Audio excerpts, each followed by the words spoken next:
Merci Madame la Ministre. La parole est à Monsieur Guy Tessier. Merci Monsieur le Président. Madame le Ministre de la Culture, ma question concerne la situation invraisemblable dans laquelle se trouve le musée arménien de France. Inauguré en 1953 dans l'hôtel d'Henry à Paris, le musée abrite l'une des plus belles et des plus grandes collections d'art arménien en Europe. Ce précieux souvenir et relique sauvé par la diaspora arménienne après le génocide représente 3 millions d'histoires. Ces collections réunies par les survivants du génocide de 1915 ont été reconnues d'utilité publique. À l'heure où tous les pays commémorent le centenaire du génocide arménien, le musée est tout simplement fermé.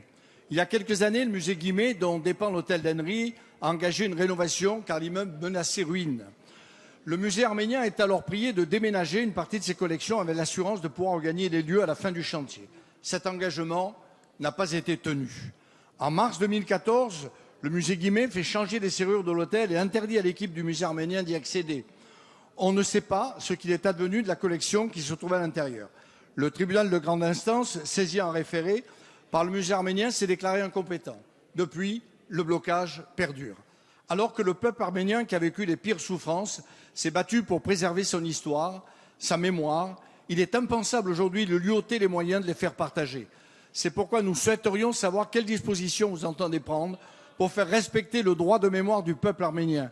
Vous avez proposé un déménagement vers le Mucem de Marseille, mais cela ne satisfait pas les administrateurs du musée qui refusent bien évidemment que les collections soient dispersées.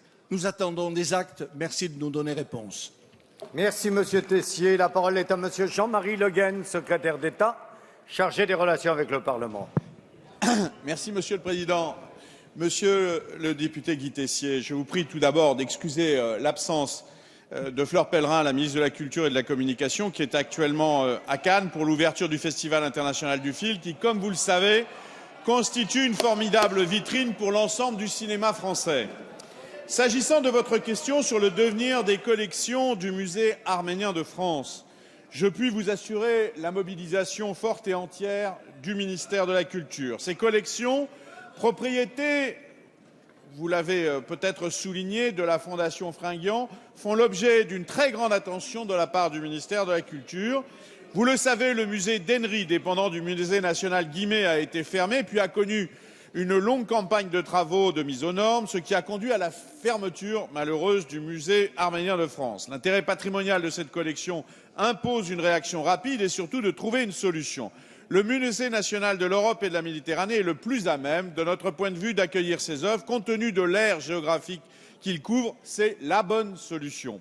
En lien avec le ministère de la Culture, très actif sur ce dossier, de très nombreux contacts ont eu lieu entre le MUCEM et la Fondation Fringhian, et des contacts depuis plusieurs mois maintenant. Le ministère de la Culture et le MUCEM ont même proposé qu'une exposition des principaux chefs-d'œuvre de la collection puisse avoir lieu à l'automne 2015. Celle-ci précéderait une représentation plus large de la collection permanente au MUCEM. Vous le voyez, le MUCEM n'a pas vocation à être un simple entrepôt pour le musée arménien de France. Le patrimoine arménien rassemblé par la Fondation Fringhian doit pouvoir être exposé au MUCEM. Sa richesse sera accessible au plus grand nombre.